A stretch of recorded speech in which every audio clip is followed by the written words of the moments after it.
Good morning, everybody, and welcome to a partly sunny Bergen. It is a great pleasure to open this year's Holberg Week and to welcome all of you to the Nils Klim seminar, which is the first event of the Holberg Week this year. A special welcome to the participants in this seminar. The Holberg Week is organized in early June every year.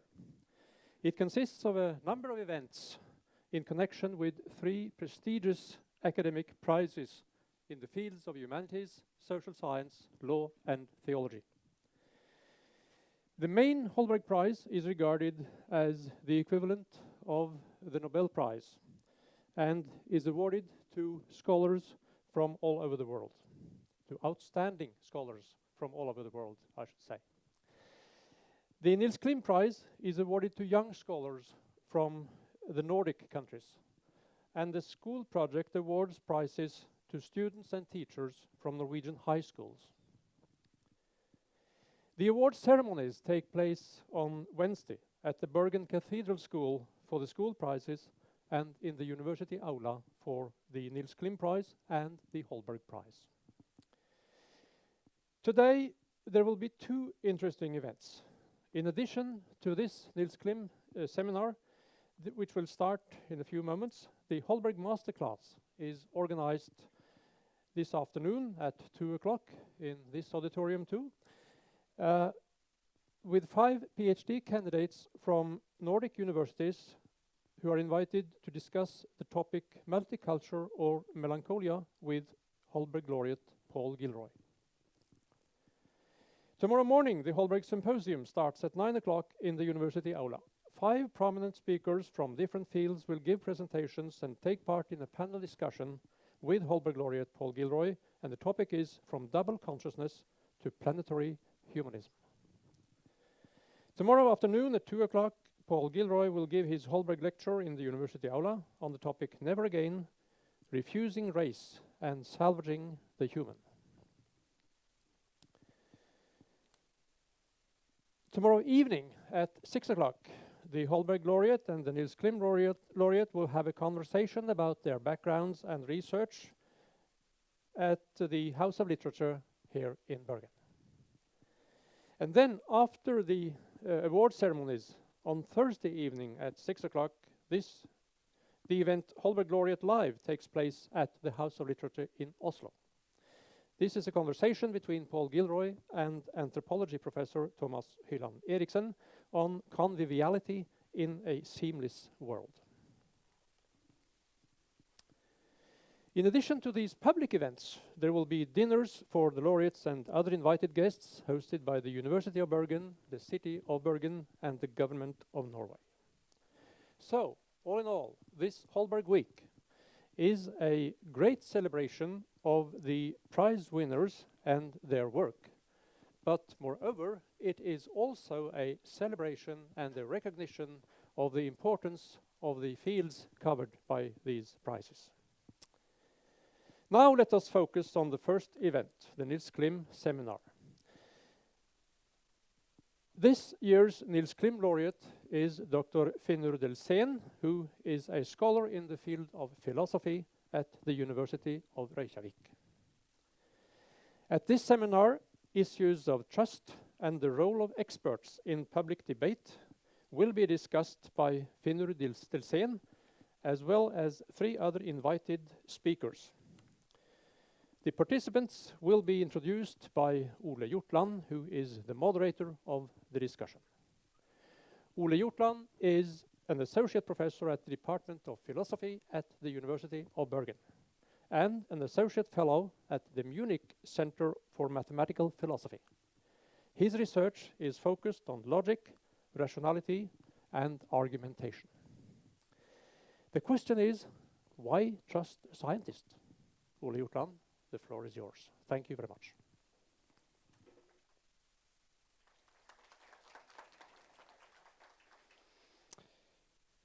I'd like to start by welcoming you all to the 2019 Nils Klim seminar. My name is Ole Hjortland. I will be the moderator of the seminar. It's a great pleasure to introduce the recipient of the 2019 Nils Klim Prize, philosopher Finnur Dellsén. Dellsén is currently an associate professor at the University of Iceland and also holds a part-time associate professorship at the Inland University of Applied Sciences here in Norway. He received his PhD from UNC Chapel Hill in 2014, and he's also worked as a postdoctoral fellow at the University College Dublin. Together with Insa Lawler, he has recently been awarded a grant from the Icelandic Research Fund for the 3-year project Understanding Progress in Science and Beyond. Dellsén is also the 2018 recipient of the Laureate Prize for up-and-coming philosophers. Although Dellsén's work contributes to a number of philosophical disciplines, he is first and foremost a philosopher of science and knowledge. In the last few years, Dellsén has published a number of papers in leading philosophy journals. I'll mention only a few: Analysis, Australasian Journal of Philosophy, British Journal for the Philosophy of Science, Philosophical Studies, Philosophy and Phenomenological Research, and so on. Here, he discusses the nature of scientific progress, the relationship between knowledge and understanding, and the dynamics of disagreements among scientific experts, among many other things. Dellsén's work stands out not only because of the originality and perceptiveness of his arguments. His work is characterized by an impressive array of philosophical methods.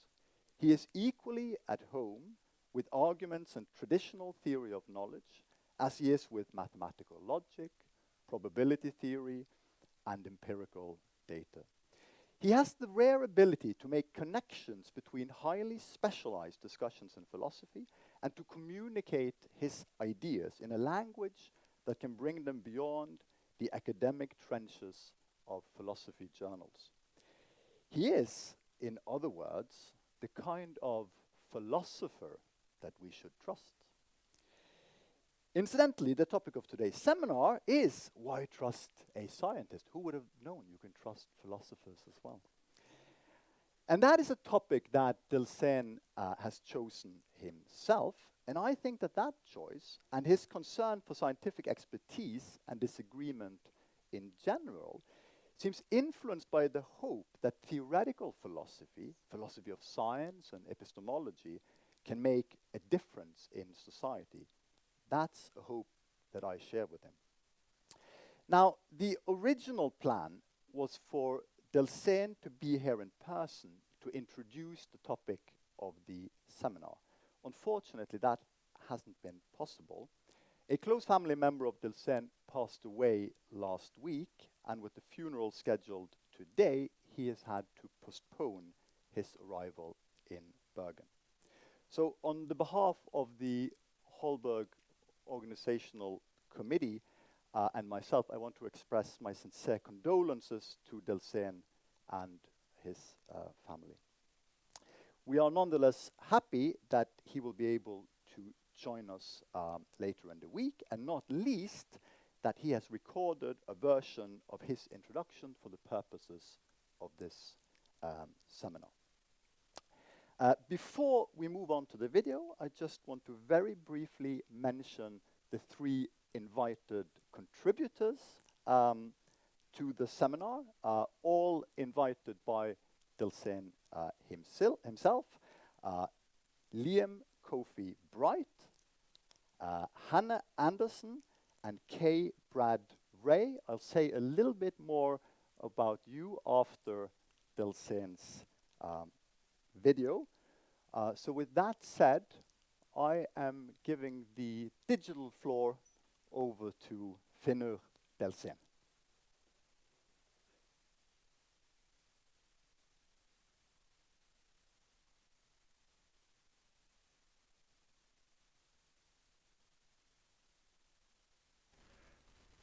Okay, hello. So let me start by apologizing for not being able to be in Bergen in person.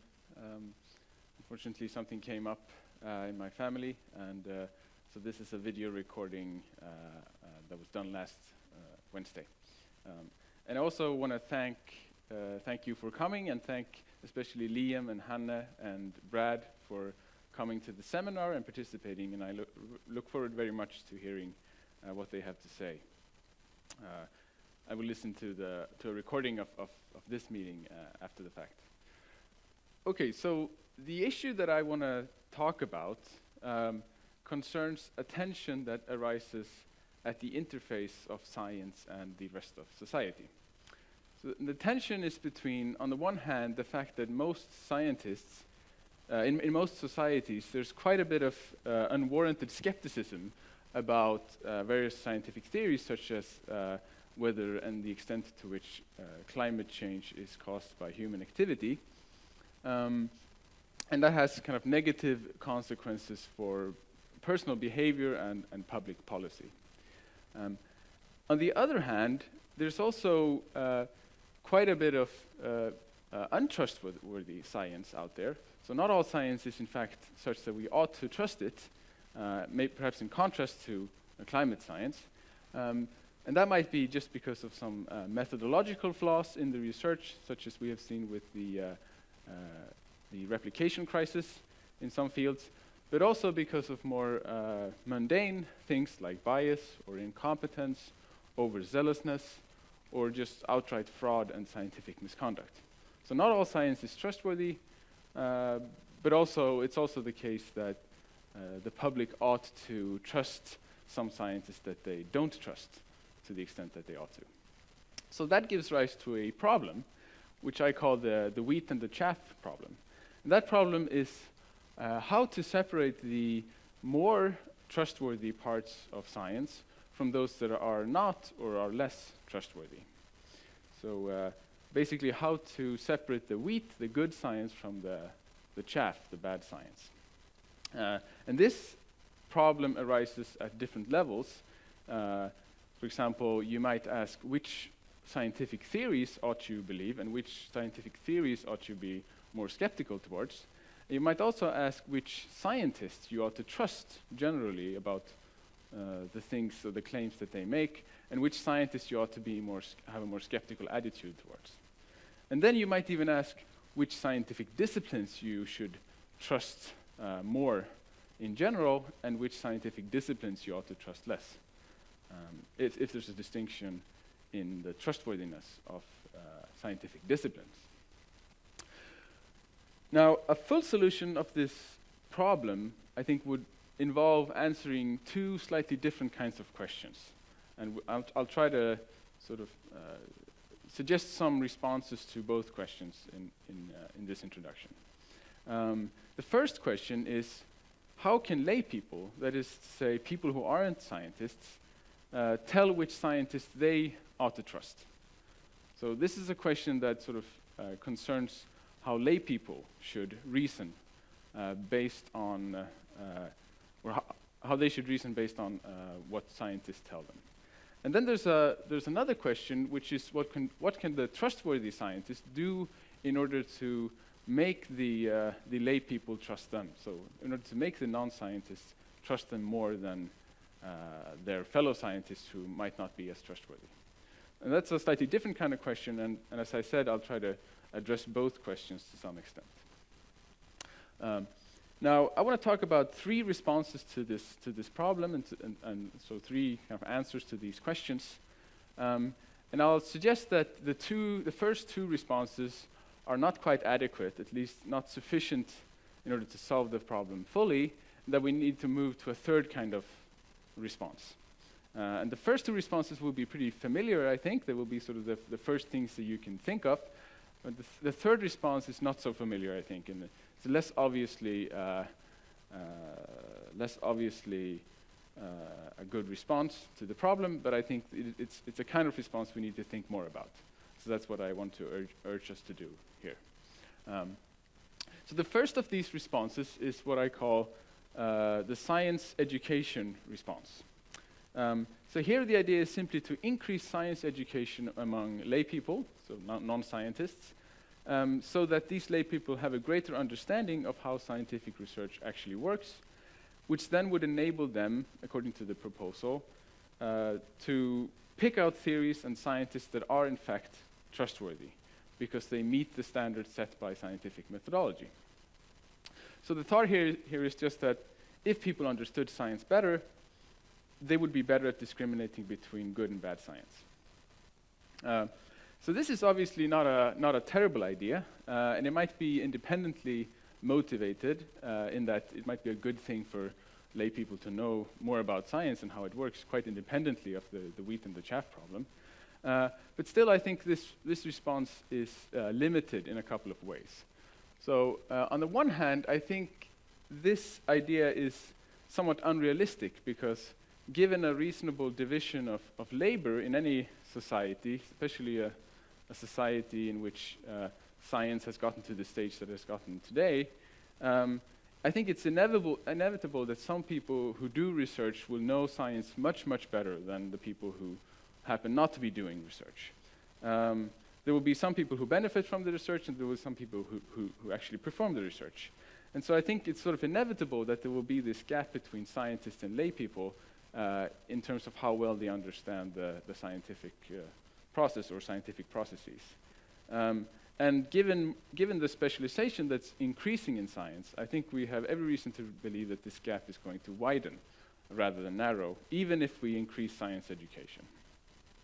So that's the first limitation, I think, to this approach.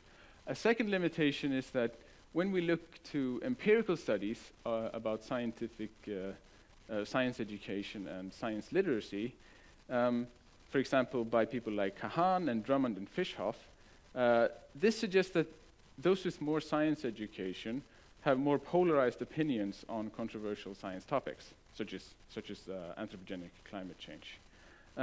So that suggests that rather than allowing people to pick out trustworthy science education seems to make people better at rejecting scientific claims with which they were already predisposed to disagree. So it doesn't quite seem empirically warranted to think that science education would solve the wheat-chaff problem. Now, the second response that I want to consider, before I get to the sort of response that I think we should emphasize more, is what I call the science communication proposal. So this response is to increase how much scientists themselves directly communicate with lay people, so non-scientists. For example, by explaining exactly what the scientific evidence or scientific arguments are for the theories that they do in fact accept. So the idea here is simply for scientists to kind of step up and explain themselves better to the public that they're trying, the trust of which they're trying to gain. And again, I don't think this is a terrible approach, and I think that it might be independently desirable for various reasons for scientists to communicate more with lay people. But also, I think in this case, I think there's also kind of two limitations to this response as a response to the wheat and the chaff problem. The first limitation is that lay people would have to already know which scientists to listen to for this proposal to work, because lay people can't assume that the scientists that they are communicating or that are communicating with them that they are in fact trustworthy. So the lay people would have to somehow be in a position to already evaluate the arguments and the explanations proposed by these scientists. But the problem is that they are not in fact usually in a situation to do so. So in some ways, I think this just pushes the problem back. A second limitation of this approach, or a kind of a problem with it, is that in order for this proposal to be effective, I think it would have to involve scientists significantly simplifying and thus to some extent distorting the scientific theories, explanations, and arguments that they adhere to. And I think when you start simplifying things and therefore distorting ideas in that way, there's a danger of kind of backfiring, because those who are predisposed to disagree with these scientific ideas, they might use the fact that one has been distorting because one is trying to simplify a given idea or explanation or theory against that idea or explanation or theory. So I think that's a kind of a second problem with the science communication proposal. So then we get to the response that I think we should think more about. And I call this the socio-epistemic toolbox. And so here the idea is really just to make use of various bits of information about scientists and about scientific theories that aren't normally reported by scientists themselves. For example, in their papers or in the reports. So a different kind of information that isn't reported directly in papers and reports. I think there's lots of information of this kind that speaks to the trustworthiness of the scientists and the scientific theories they propose. And we tend to forget about them because we tend to focus on the scientific evidence, directly on the scientific evidence for or against a given scientific theory. And I want to mention 3 examples of this kind of information. And in doing so, I want to connect these examples, or these examples of these kinds of information, up to some research that has been done by Hanne and Liam and Brad on related issues. Because I think we can use a lot of this philosophy of science that has already been done in order to develop this socio-epistemic toolbox in more detail. Okay, so the first kind of information that I think can be used to gauge the trustworthiness of scientific theories or scientists has to do with the history of a scientific field or topic. So this type of information would tell us to what extent the relevant scientists have previously been at least approximately correct about the topic in question by our current lights. If the answer is that the scientists in question have previously proved themselves to be reliable, then that's an indication that they are likely to be reliable now as well. And in thinking about this type of information, I think we don't need to reinvent the wheel here, but instead we can draw on lessons that we have learned from the philosophical literature on the so-called pessimistic induction, for those who know the debate about that, which is something that Brad Ray has written quite a bit on. Here's one of those papers referred to there. The second kind of information that I think we can use to gauge the trustworthiness of scientists and scientific theories concerns the extent to which scientists are employing different methods and different approaches, perhaps because they have different academic backgrounds, and still converge on a single conclusion in their scientific reasoning. If they do, then I think that's a reason to trust those scientists and those conclusions. And I think there are good arguments to that effect to be found in the philosophy of science literature. So this type of consideration might apply, for example, in cases where there's a lot of interdisciplinary collaboration, which is something that Hanne has written a lot about. So I'd be interested to hear in what she has to say about this. And finally, a third kind of information that I think can be used to gauge the trustworthiness of a given scientific theory or of a given scientist concerns the extent to which the relevant scientist's motivation is truth-conducive, as opposed to, for example, systematically biased in some way, perhaps because of funding from industry or perhaps because of some other conflict of interest. If scientists are motivated by factors that are truth-conducive rather than other kinds of factors, then that's some reason to trust them and the conclusions that they reach. Now, the reason I say truth-conducive here as opposed to truth-seeking is that Liam has written a great paper on fraud where he demonstrates, I think, quite conclusively that a motivation can be truth-conducive without it being the case that the scientists are seeking to discover the truth. So in some cases, it can be that self-interested scientists who seek only sort of personal gain or recognition as scientists, they might be their motivation might be more truth-conducive than those who actively seek to discover the truth, perhaps paradoxically. Okay, so so now I want to consider, as philosophers tend to do, I want to consider an objection to this kind of socio-epistemic toolbox approach. And the objection or the problem is that many lay people won't be in a position to even assess whether the factors or the considerations, the things that I call tools, the factors 1 to 3 before, whether those apply in a given case. So, for example, one might worry that many lay people would not be in a position to evaluate whether the relevant group of scientists are in fact cognitively diverse in the way the second factor concerns. I think this is a real problem, and maybe to some extent we have to live with it not always being possible for lay people to apply the tools in practice, and then that's just a limitation of the approach.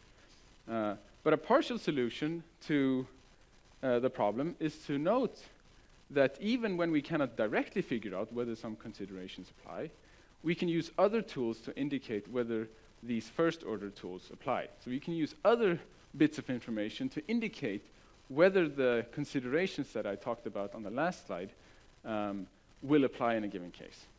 So you can think of these as kind of second-order tools to evaluate whether the first-order tools are applicable.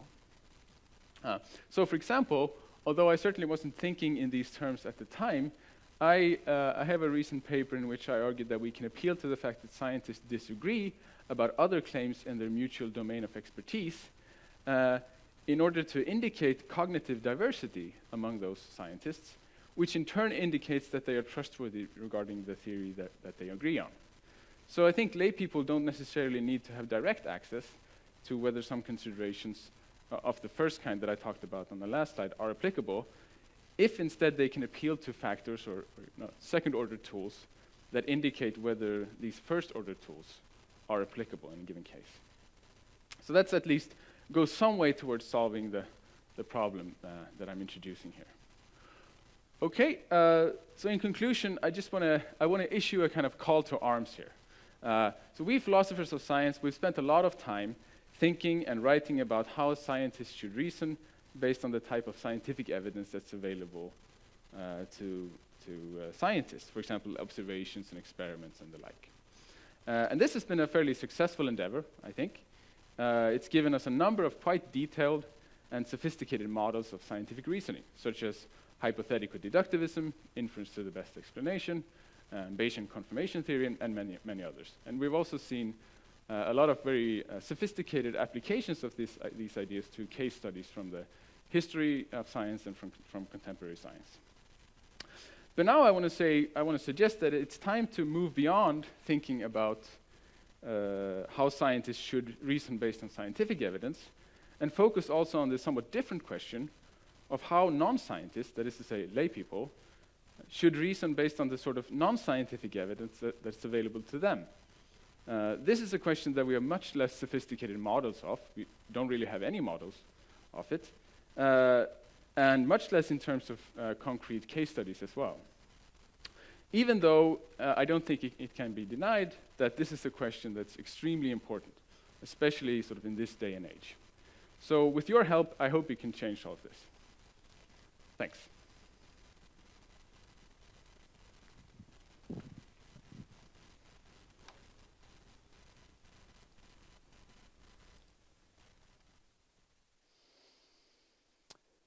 Okay, it's time to introduce the first of the invited contributors. It's a pleasure to welcome Liam Kofi-Bright up to the stage. He is assistant professor at the Department of Philosophy, Logic and Scientific Method at the London School of Economics. Liam works on social epistemology, on meta-philosophy and formal methods in philosophy. On Twitter, he calls himself the last positivist, but don't worry, he's talking about logical positivists. Liam, the floor is yours.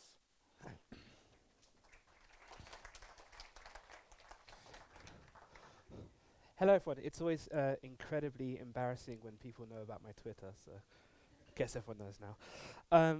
So I'm going to be talking today about this idea about, it's very much related to the question of when we can trust scientists, and in particular I'll be thinking about what we can do when it comes to scientific papers, the new research scientists are putting out, when and in what way should we trust the conclusions of those works. Before I get going, I should say this is Colvard Work. I'm the one on the left, and Hai-Sin Dang is my co-author. She's actually the first author of this paper, so credit where it's due to her. And this slide is also an artifact of when I didn't quite realize how fancy this whole event was, so now that's embarrassing, along with my Twitter feed. Okay, so today's topic, this is sort of the broad question I'm interested in. And it really relates to some of the themes we just heard about in Finnur's research. So what got me and Hai-Sin thinking about this was actually the replication crisis mentioned. So I don't know how familiar people are with that in the room, just a brief word on it. What we found in recent years, most publicized in social psychology, is that a lot of results which people were sort of taking to be quite secure, and in particular which people were basing policies or interventions on, in fact don't hold up when we do further research on them. And so the very, very famous case is that of the power pose, where it was believed that if you sort of stand like this, then it will boost your confidence before you do a scary thing like give a lecture like this. And then businesses were sending people to seminars based on this to learn about how to boost their confidence before giving important meetings and whatnot. And it just turns out, after a lot of further study, that it doesn't have anything like the degree of effect that people thought it had. That's been much studied, but actually I find more worryingly, often medical research has been really hit by this very hard. So cancer research in particular, a lot of things that were thought to be effective really aren't holding up. And we're also finding in neuroscience. And just in general, there are various bits of science which aren't just saying internal to science, but which we're basing public actions like medicines or business policies on, and which really don't hold up. And so one of the things that struck me in Hai-Sin when we were thinking about this was, well, what makes people think this is a crisis, right? So it's kind of expected that in science is self-correcting. We know that eventually, sometimes we'll be wrong and we'll correct that. So why is this a worry that this is happening? And we thought a good way of addressing that would be to think about, well, suppose everything were going well and you were to sort of get the results of novel research. What would we be licensed to infer from the fact that in the good state, something has appeared? And if you could think about what's going on there, you could compare it to what's actually happening and see how we're doing. So I'm going to say a bit more about the kind of claims I'm interested in a second, but just intuitively think of things like, this drug reduces the symptoms, or the power pose increases confidence. Claims like that. How could we, to what degree should we trust them? What can we infer from the fact that something like that would appear as the conclusion of a scientific paper in the good state? What do I mean by in the good state when all is going well? Well, roughly, we want to acknowledge but set aside the following kinds of issues.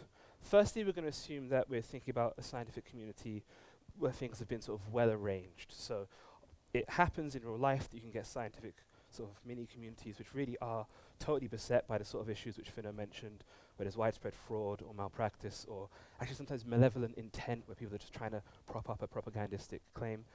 Let's assume we're not thinking about those claims, they exist. That's not the kind of case we're interested in. It's a bit easier to say what attitude we should have to claims in those kind of fields. And secondly, let's assume that within such a community, we're thinking about the results of a study which has been carried out well. The individuals involved in the study, they haven't committed fraud, they haven't engaged, they haven't made sort of calculational errors or anything like that. They've followed the rules of a good community, they've put out their claim. Now, what should we think about the claim which is appearing in the conclusion of their paper in such a good community when they followed the rules? Well, this is me saying a little bit more about what kind of claims we're interested in. The framing of this is a little bit off relative to how I now think about the issue. But roughly, we're thinking about those claims scientists make when they're trying to inform their fellow scientists, first and foremost, about the results of their most recent research. This is kind of like the cutting-edge conclusions of active science. There are kind of different issues which arise when they're talking more directly to the public, like in Finnur's option 2, and we're setting those aside. And we're thinking specifically of the conclusions, so not the claims about what data they gathered, or maybe introducing the rival background theories. There are different issues of there. So specifically the conclusions of cutting-edge research when presented to fellow scientists, what kind of attitude should we have to those? Well, to get thinking about this, what we did was we looked at a literature which has been much studied in the analytic philosophy, especially philosophy of language and epistemology, the study of knowledge, where people have been looking at what kind of norms, what kind of rules are there for putting forward assertions? Like, when does an assertion count as well made? If someone asks me how many people are in this room, and I give an answer to that, what kind of state do I have to be in with regard to that second claim to have done the right thing? And when you look at that literature, there are sort of three broad classes of the rules people have come up with. So firstly, there's the class of rules which we're going to call factive. So sometimes people say that to properly answer to that claim, I have to say something which is true. They'll actually usually say more complicated things, but which entail that it's true. For instance, one very common claim is, I have to know the answer. It's not proper for me to make a claim about how the world is if I don't know that claim. And if you know something, it's true. This is a commonly accepted idea. Sometimes people say, you have to know it and be certain. Sometimes people say it just has to be true.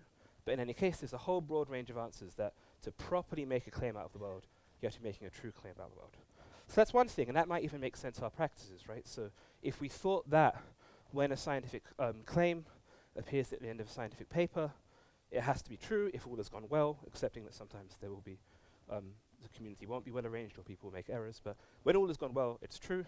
That would kind of make sense of if we think all has gone well in a study, we therefore start basing policies which presuppose its truth. So that's one class of norms, and maybe even tracks why it is that people have been acting the way they have with regard to new papers. Sometimes people make kind of weaker claims. They say, well, it doesn't have to be true, it just has to be justified or warranted or best fits the available evidence or something like that. So we're going to call those epistemic norms. Here that is, it's permissible to say something. You haven't failed qua person putting a claim forward if it's not true, but you do have to be justified. If you said this on the grounds of no evidence or where you had evidence which all in all supported a different claim, then you've messed up, and that's independent of whether or not it's true. And sometimes, finally, the weakest class of claims is it doesn't have to be true, doesn't necessarily have to be justified, but you have to at least believe it's those things. So even if you're totally wrong about what the evidence actually says or what's actually true, what you know, you at least have to believe the claim. If you put forward a claim about how the world is, but you don't even believe it, then you've messed up. That's kind of the weakest norm you might hold these things to. And just note that if we thought that's what's going on in the good case, it has very different consequences. If we thought that what it means to say that a claim has been put forward as in a well-carried out scientific study, in a well-arranged scientific community, it just means that the scientists believe that it's true. That's a much weaker claim about the world. You've learned a lot less about the world from the fact that it's been published than if that meant it's actually true. And so which of these norms you fall within makes a difference to sort of what sort of attitude you should have to new scientific research, and so what kind of policies you should base on them. And we're actually going to argue that none of these fit the case. So we're going to be sort of a bit more skeptical. And our reasons for this come from thinking about many of the issues which Finnur just raised in Finnur's lecture. So the first of these actually was raised directly by Finnur at the end, which is that one of the things we want from a good scientific community is a division of labor. We want different people to be pursuing different theories, different methodologies, different ideas about how to approach the world. And as Finnur mentioned, in that good case, we expect there to be disagreement. Like, if all is going well in a properly pluralist community, which we want, we expect scientists to disagree with the world. Inevitably, they end up contradicting each other. But then, if you assume that contradictions can't be true, which I'm not sure I do assume, but let's do that for this lecture.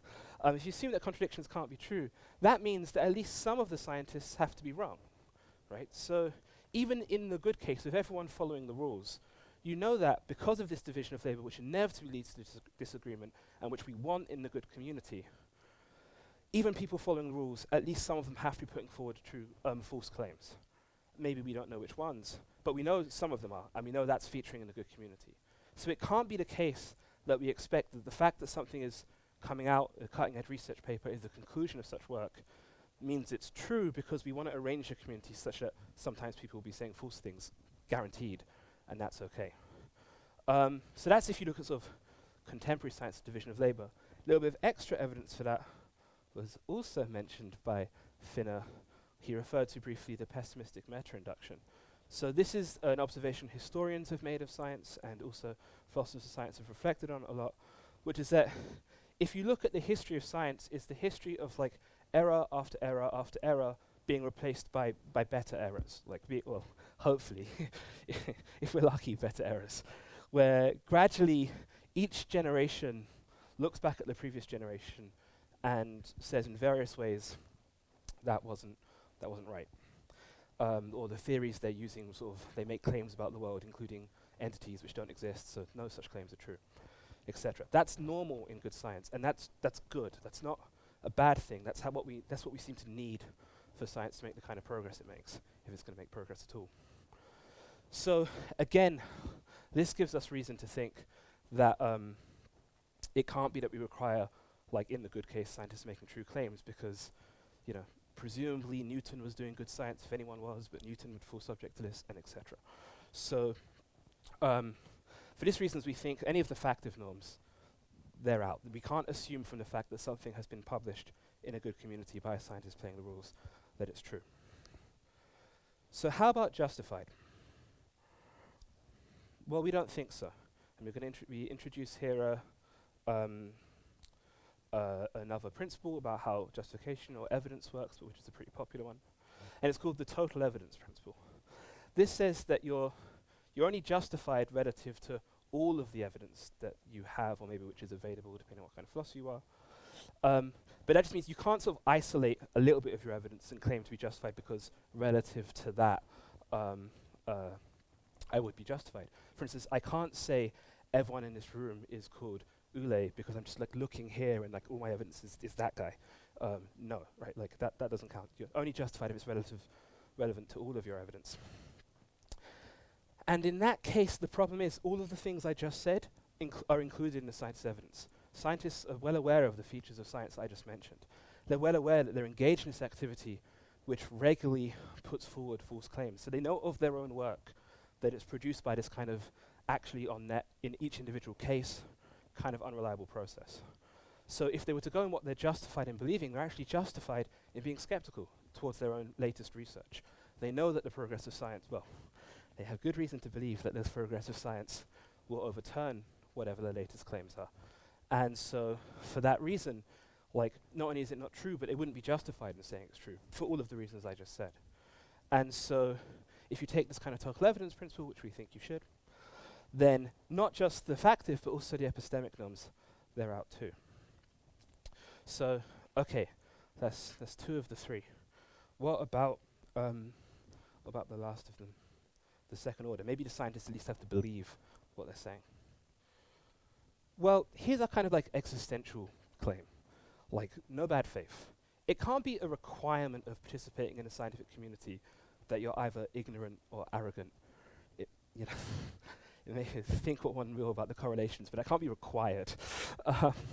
So our thought there is just that, none of what we just said is a secret, and people will know. My own work, it's within this kind of tradition. So it can't be they're sort of required to believe in the good case that I'm the exception. Like, every other time science has been doing this, it's all gone wrong. But my research, it's great. Now, when we explain this to people, he would always come back and say, but scientists do that. And you're right, they do. But we're just saying it can't be required. This can't be, you can just infer that someone has to be doing that in the good case. Because surely scientists can be humble too. They can be humble and historically aware it happens. And so, like, so that's the situation. And so that means that you can't even infer the scientist believes it. We think it's perfectly permissible for scientists to put forward claims about the world which are not true, which are not justified, and which they don't even believe to be true or justified. That's what we think is the situation. And we think that reflecting on this fact should prompt us to take a different kind of attitude to what happens when we get a new scientific paper put into the world, what we should think about those conclusions, given that even in the good case, given all of the sort of idealizing assumptions we made at the beginning of this talk, even then you face this kind of situation. So that's our negative case. And in the paper, I should say, we have a very long case study of some early 20th century physics in the physics of X-rays. which we think really evinces this. And out of this work, Nobel Prizes came, and it's still evinced as held up as a really good example of science at its best. And we think you can even find cases where, like, we know that the scientists of themselves didn't believe their claims, they weren't justified, and knew of themselves they weren't justified, and it didn't turn out to be true. They were making false claims, and yet the scientific community to this day holds this whole experience up as an example of science at its finest. And so we even think that it might sound surprising, but actually the scientific community recognizes of itself that these three things aren't required. Okay, so that's all been negative, and in the last 5 minutes, I'm just going to say some slightly more positive things, like what do we think is going on here, which might guide us towards what kind of attitude we should take to novel scientific claims. So you think the broad lesson is that science is really properly, it's a slogan, but it's a true slogan. Science is a social activity. Science really, really requires many, many different people, many different types of people, many different types of work going on at different places around the world.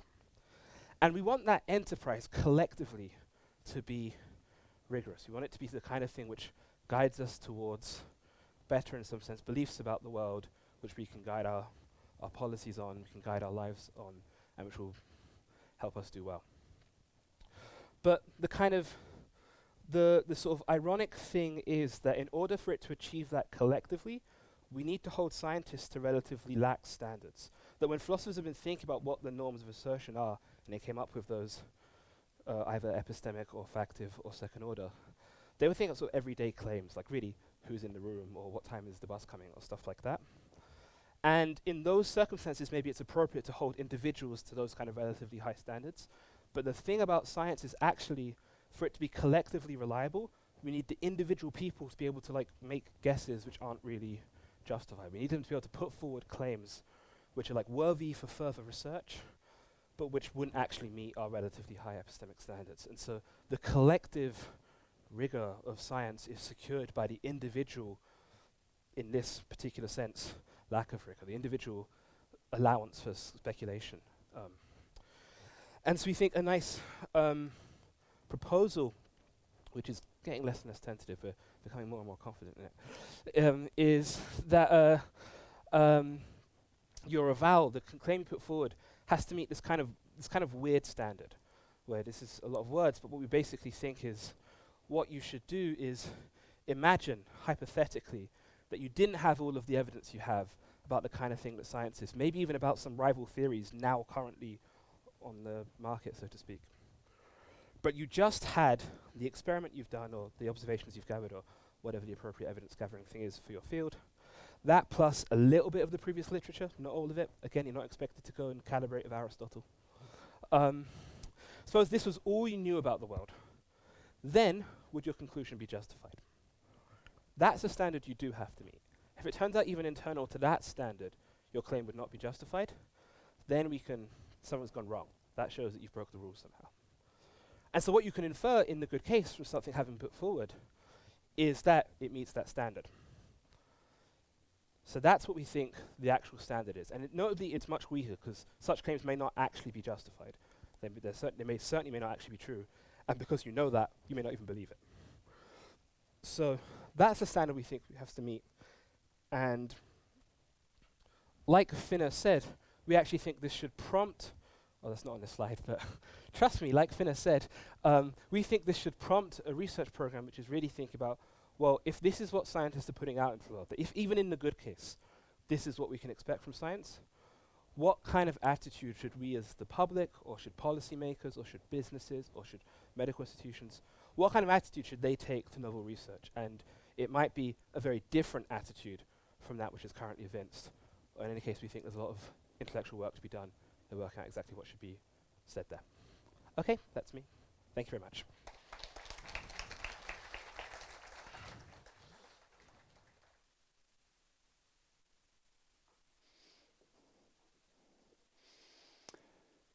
Thank you, Liam. Let me introduce the second speaker. It's a pleasure to introduce Hanne Andersen. She is a professor of philosophy of science and the head of the Department of Science Education at the University of Copenhagen. She's also been one of the principal investigators of the Danish Research Network for Philosophy of Science. She's written on interdisciplinarity, scientific collaboration, and responsible conduct and malpractice in science. Fortunately, there is no malpractice in philosophy, or at least the closest we get is Liam's pictures. The floor is yours.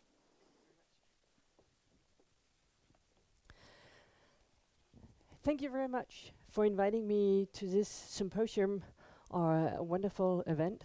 And thank you to the University of Bergen and to the Norwegian government for celebrating humanities and social science with these prizes, something that is deeply needed in the world as we see it today.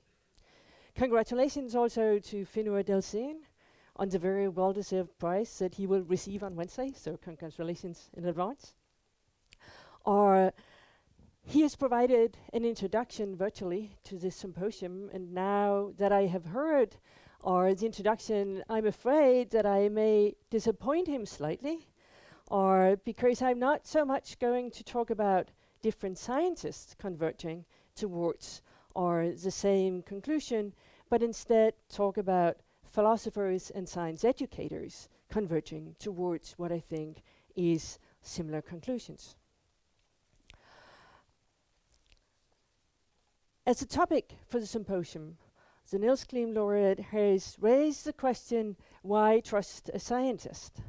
And in the short blurb introducing the symposium, he has argued, and let me find the pointer.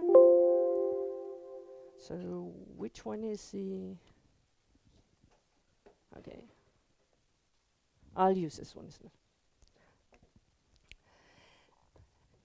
He has argued that there are several cases of severe bias, misconduct, etc., that has shown that some scientists are not to be trusted, and at the same time there are a lot of people who in general distrust science, and what are we to do with these problems?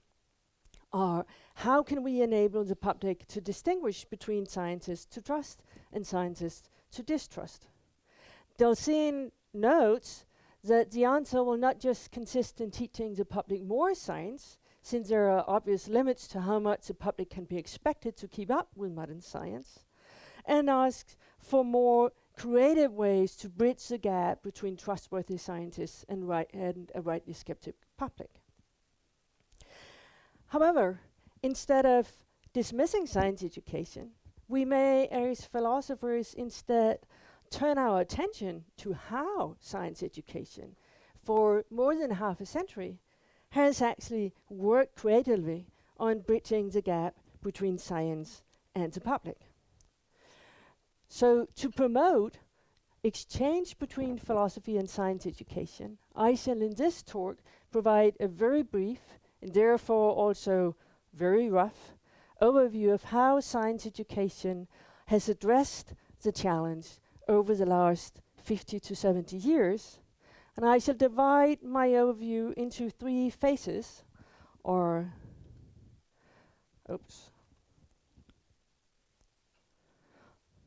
The first two are following the distinction that is often used in science education between a vision 1 and vision 2, or phase 1 and phase 2, or the first phase, or from the 1940s and 50s onwards, viewing science education as something primarily for aspiring scientists, and a major change that happened in the 1970s, or into a phase where science education was very much seen as something important for the general public and not just something to create more scientists. And then finally, I will introduce a phase 3, or taking up some of the points that Dellsén is raising about the current age of information and misinformation.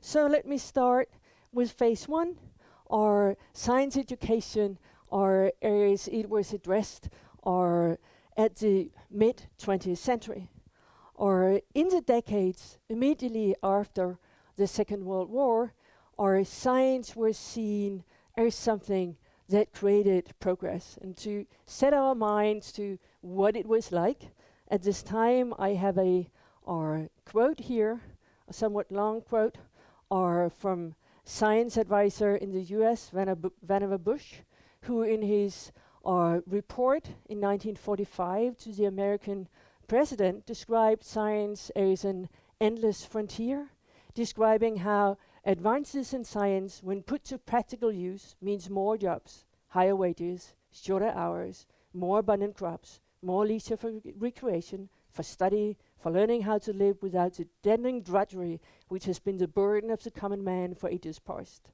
Advances in science will also bring higher standards of living, will lead to the prevention of cure of diseases, will promote conservation of our limited national resources, and will assure a means of defense against aggression. But to achieve these objectives, to secure a high level of employment, to maintain a position of world leadership, the flow of new scientific knowledge must be both continuous and substantial. Hence, what became important in these decades was a science education, or for future scientists, a science education that would cause more young people to pursue a career in science. That was a kind of our science education that was quite elitist, a science education focused on the scientific subject matter, or that would give a systematic introduction to key concepts and principles, or with the aim of having students master what is needed to study more advanced science in the future, to go on to take a college degree or a master's degree or in science. And the approach that was pursued in this kind of science education as a systematic introduction to the scientific disciplines would be based very much on cookbook experiments to replicate known facts, or textbooks that present scientific facts to be known sometimes by rote, and having this emphasis on understanding the scientific content, the scientific concepts and principles, the content of the individual disciplines. This is a kind, teaching science this way is teaching science as ready-made science, to use a phrase developed much later by sociologists of science such as Collins and Latour, teaching the final product, having textbooks presenting the scientific content as uncontroversial.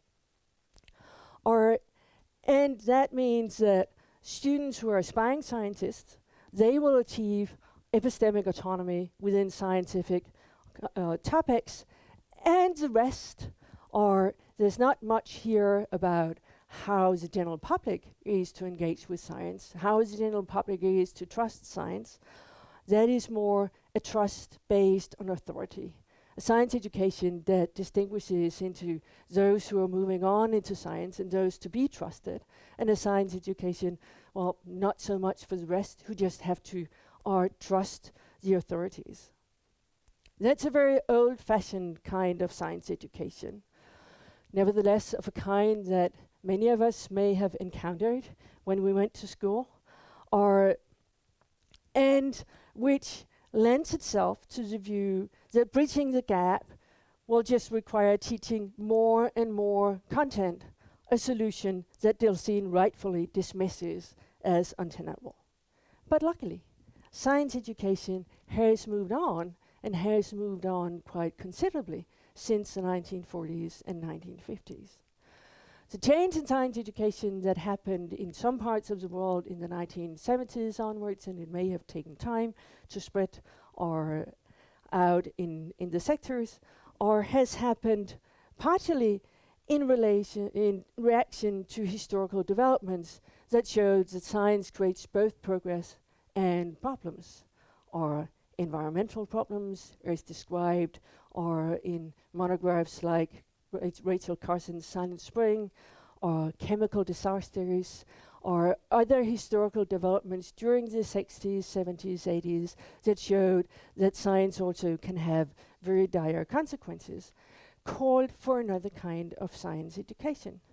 So from the 1970s onwards, our science education had an increased focus on educating the general population, including the academically disadvantaged who are not going to become future scientists, and victims of science anxiety, so that they could become able to take informed decisions about science-related issues in their own lives and in society at large. So focus changed to science education for future citizens rather than science education for aspiring scientists.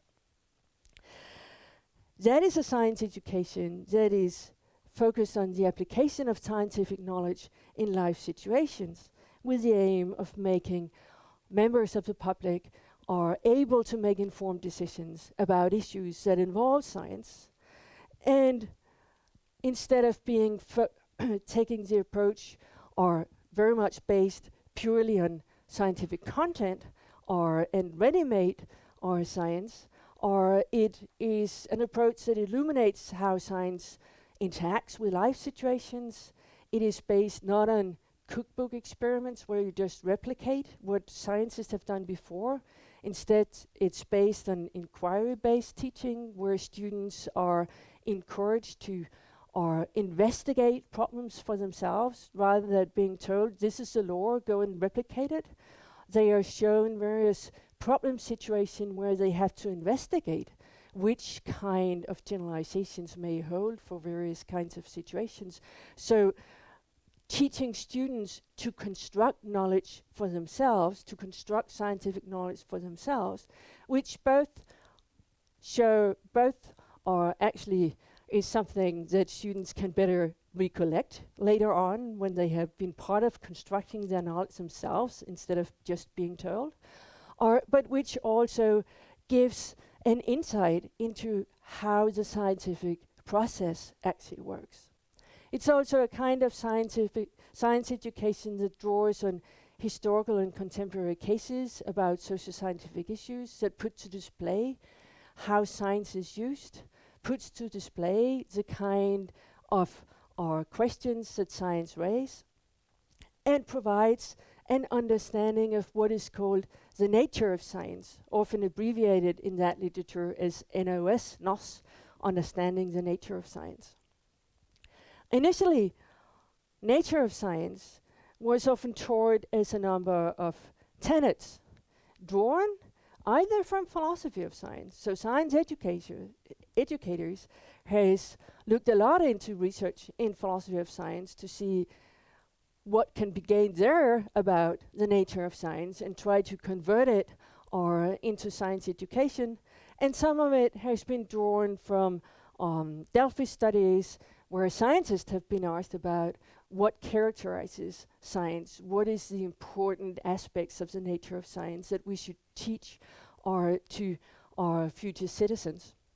And some of the tenets that have figured prominently in this kind of teaching are to display science as something that explains phenomena, science is something that relies on empirical evidence, science is something that is creative, or some of this is also about creating motivation for science, showing that science is not just rote learning or of what other people have figured out before, but also something that requires creative thinking of the participants.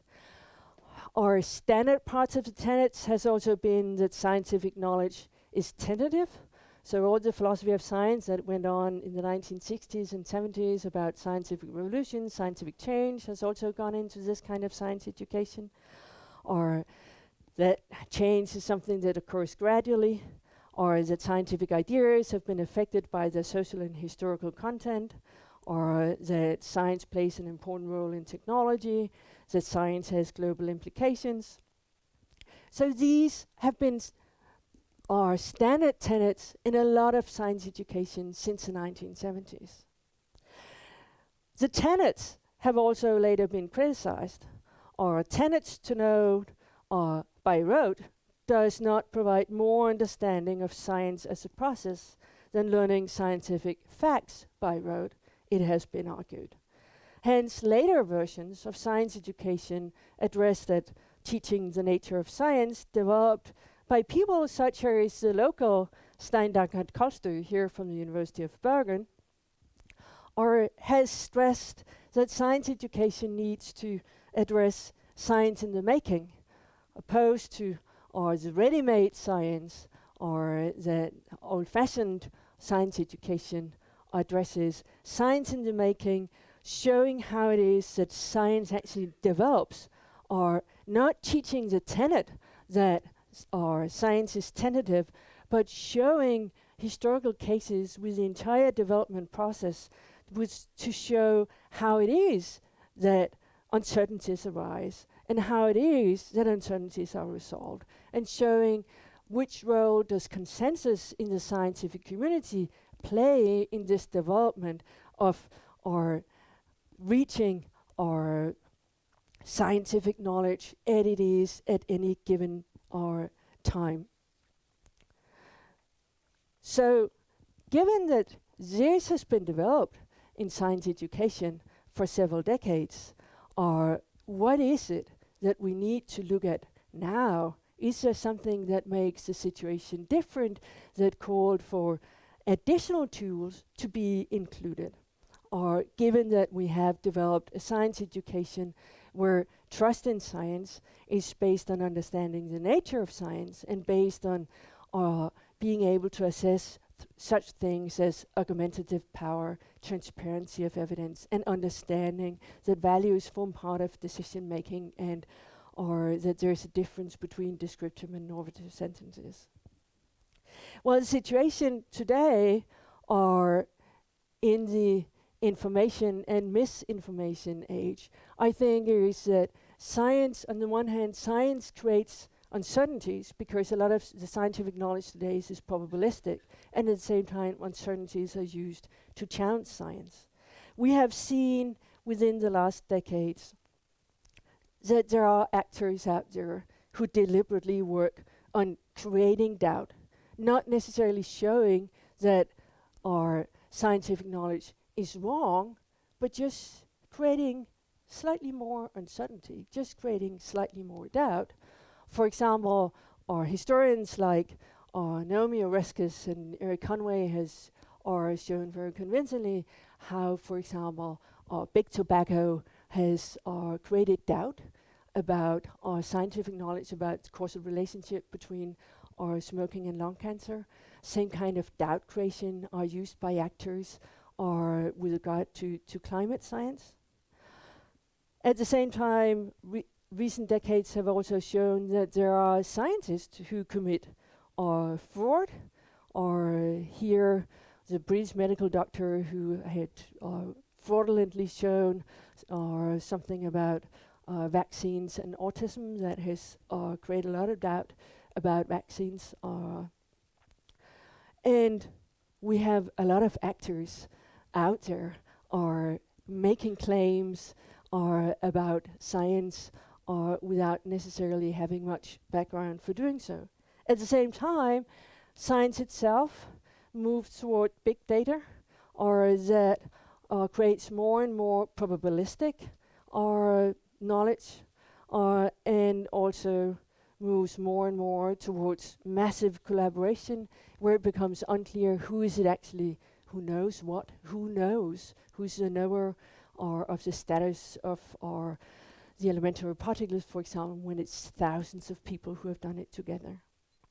Hence, what we need for science education today in this age is probably to add to the science education that addresses the nature of science, or to focus both on how to distinguish between scientific uncertainties and the manufactured doubt, and to focus on how is it that all the probabilistic information from science can be used in the individual decision making, so that we can enable citizens to be able to both identify expertise and also to act on probabilistic information. That will require that we illuminate the very complex and very social character of science. So we need historical and contemporary cases about organized skepticism, how it is that the scientific community works, or in justifying claims, or we need to illuminate or provide an understanding of the nature of expertise and the role that scientific institutions play or in establishing or that. And we need more training in statistical thinking and understanding of how knowledge drawn from big data is probabilistic when used on particular individuals, particularly or phenomena, or so that we get a trust in science that is also based in science as a social endeavor, and where there is a general understanding that of the scientific basis for decisions is often inherently uncertain, yet still an important basis or for the decisions we are to take. I hope that this didn't disappoint Finnur too deeply in being about how philosophers and science educators seem to be moving towards the same goal. I look very much forward to the discussion afterwards and also to seeing Finnur later in the week. Thank you.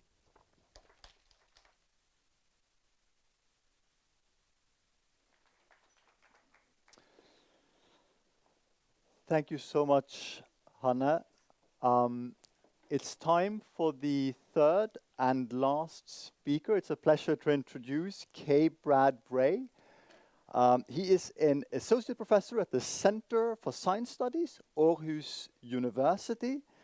Bray works primarily in the philosophy of science, and he's published on the realism-anti-realism debate, Thomas Kuhn, and the social epistemology of science. And he's also written very influential work on the epistemic significance of collaborative research, and he did that on his own.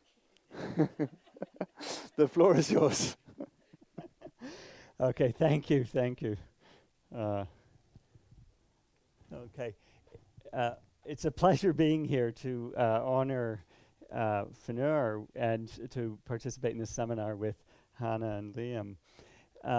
So Finnur raises an important question: why trust a scientist?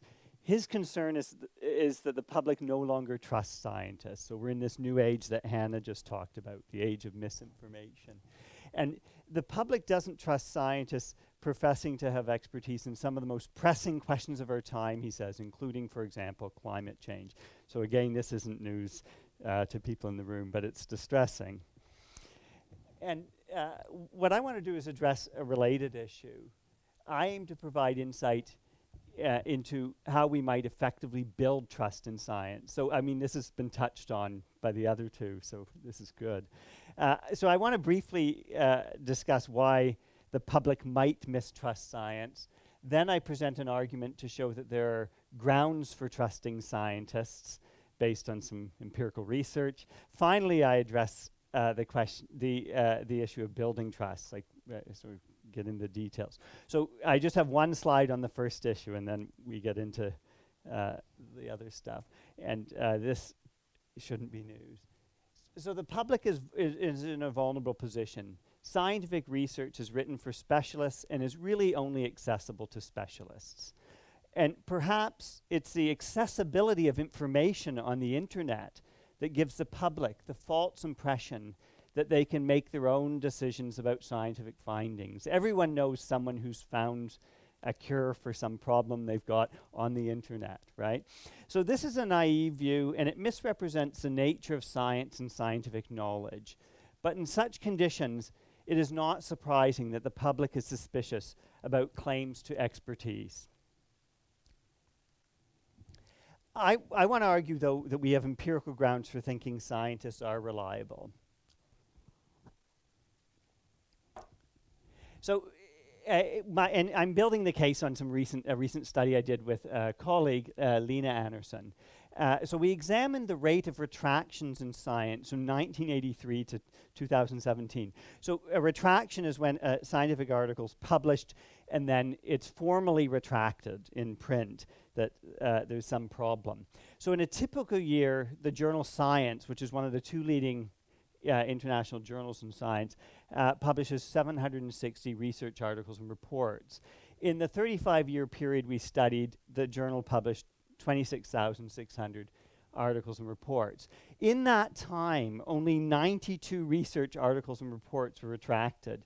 That is, only about 1 in 300 articles are retracted. Wow, they're trustworthy, aren't they? Okay, this is rather compelling evidence that scientists are generally quite reliable. And insofar as they're reliable, they're trustworthy. When we look at why scientists retract articles, the case for trusting them becomes even stronger. So Lena and I looked at these articles, these retractions, and we found that 47 of the 92 retracted articles were retracted due to honest errors. And granted, from the perspective of someone who just wants to draw on the information reported in the published paper, the fact that the paper is retracted because of an honest error or misconduct makes little difference. In both cases, it seems there's reason to believe that the results are not to be trusted. But I want to take issue with that reading. Here we're sliding between two notions of trust and risk losing sight of part of the reason why scientists should be trusted. The scientists who retract papers due to errors discovered after their publication are showing a lot of integrity. Sometimes they even conduct additional research to determine where exactly the error occurred and what implications it has for the reliability of the other parts of their paper. The efforts they spend to determine the implications of their errors speak to their integrity.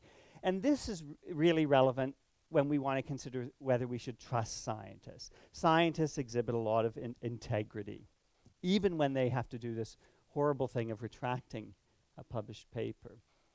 So in light of the fact that 47 of the 92 cases of retractions in science were due to honest mistakes, the worrisome cases are reduced to 45.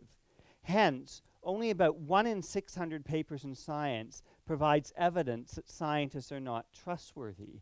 At this point, one must realize that the worries are quite unwarranted. No one said that scientists were perfect. Rates of misconduct at this level do not provide grounds for widespread mistrust or skepticism. So it seems that insofar as the public mistrusts scientists, their mistrust is misplaced. I want to call this the argument from reliability. So scientists are generally trustworthy because they're generally very reliable. So we're all on board there, right?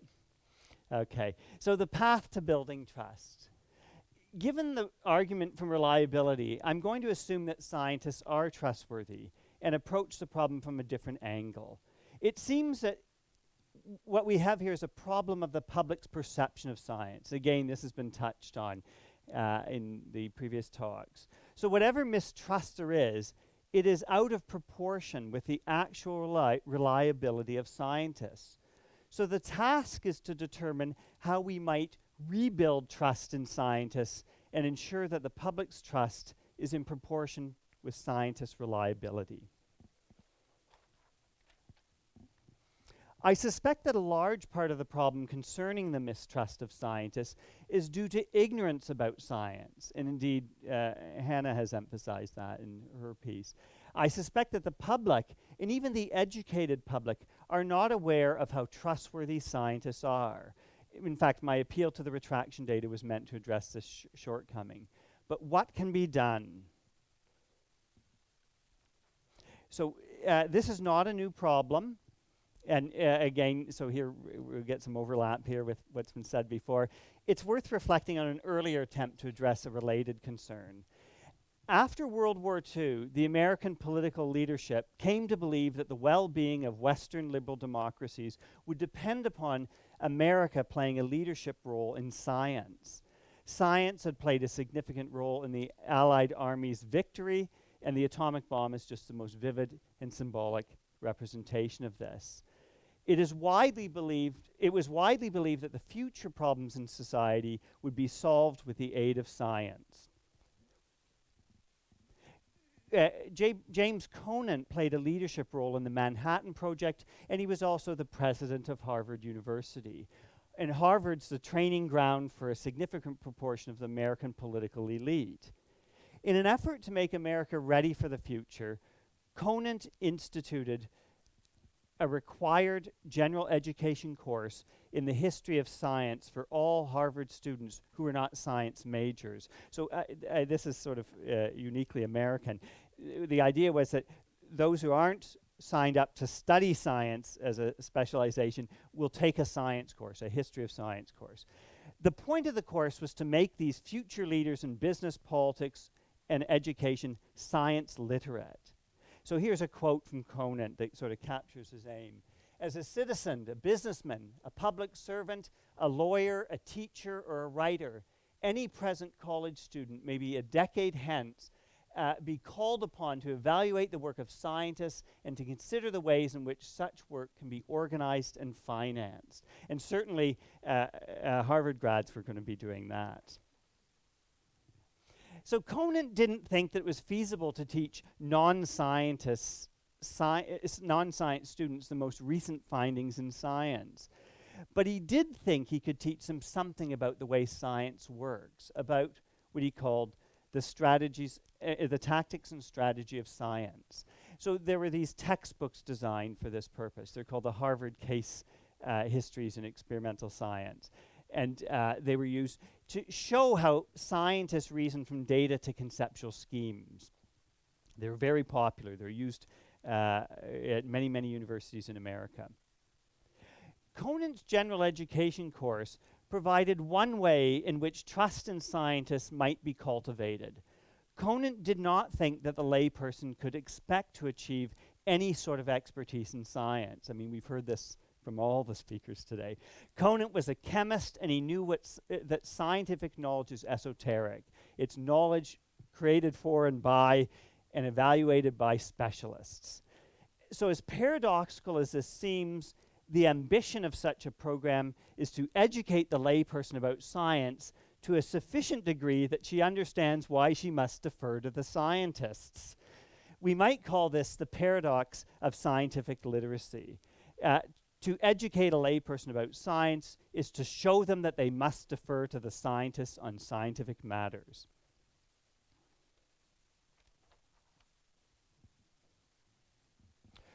Conant's course had focused on the conceptual side of science. One could imagine an alternative course designed to look at the interactions between science and society. Such a course might be concerned with the following questions. Who funds scientific research? How has science affected people's everyday lives? And these iterations of different courses, in one sense, it were anticipated in Finnur's talk. And he raised some skepticism about them. What I want to do is look at an alternative sort of course or education program, and it's in line with what all the speakers have said today. And I'm thinking it might prove very effective in building trust in scientists. And in this alternative course, what we might think of it as is not first-order science, but this sort of meta-science. So we're looking at science, we're learning about science, or we're teaching people about science. And I'll get more specific in the next few slides. So perhaps a focus should be on teaching people about the social structure of science. That is, the social structure insofar as it contributes to the reliability of science. So people may profit from learning the following: how research is conducted, now often in groups, even very large groups. So Han has already alluded to the fact that in particle physics, you've got papers being written, papers which list over 1,000 authors. How research is evaluated through peer review by other experts in the field. And then how rapidly the literature of science grows. And again, Liam has touched on this, thus rendering obsolete much of what was reported in the literature just a few decades before. Much of this would be eye-opening to many people, but it would provide them with some means for understanding why scientists are so trustworthy. The scrutiny that scientific work is subjected to is unmatched elsewhere in society. What is reported in the scientific record is in no way similar to the sorts of things we hear from our neighbors or read on the typical unmoderated web page.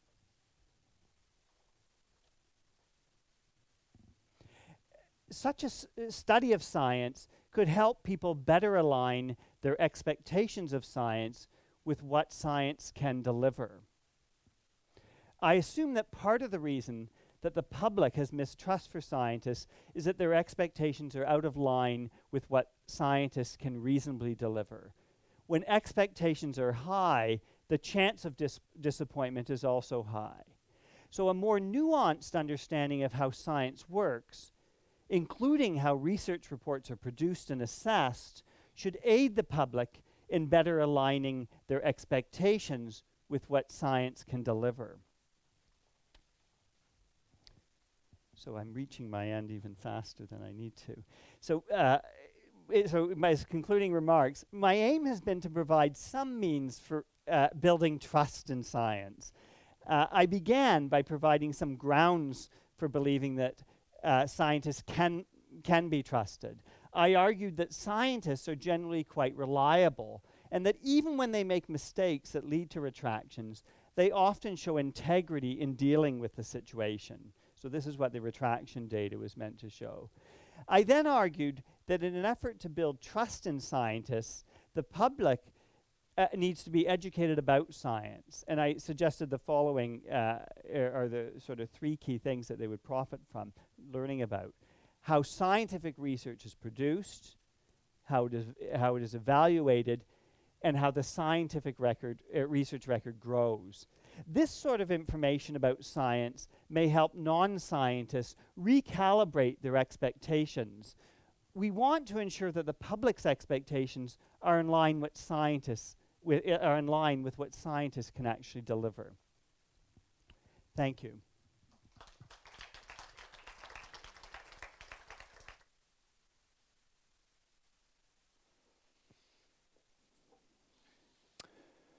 Okay, we're moving on to the final part. I would like to invite all three speakers back up in a panel. We have about half an hour for a short panel discussion, and then we'll open for some questions from the audience towards the end. So I think before we start the panel discussion, I would just like to give all three of you another round of applause. I think this was marvelous. I'm sure that Finnur would be extremely happy if he were here to listen today. So.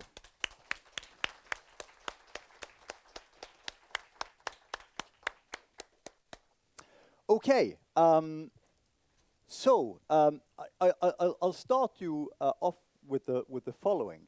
So Finnur set us up with a problem today, how to separate between what he called the trustworthy and not so trustworthy science. Have we made progress on that question? Yeah, I think we solved it. Excellent.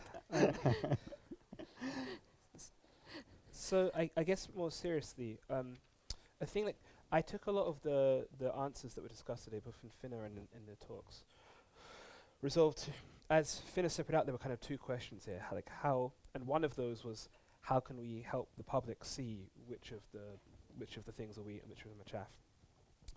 And it did make me wonder, some of the responses seem to presuppose, I think, that the skepticism isn't sort of all the way down. It's a relatively shallow skepticism. Here's what I mean. Like, Finnur's proposal of looking at the history of how scientists, like how reliable has this scientist been up to now, rather relies on one trusting that current science is a reasonably good benchmark for what we should take to be reliable. If you don't believe that, then the history thing is not going to be much use to you. And I also thought on retractions, that could be evidence we're reliable. It could be evidence we're really unreliable, right? And we're just not good at catching our many, many errors. Yeah.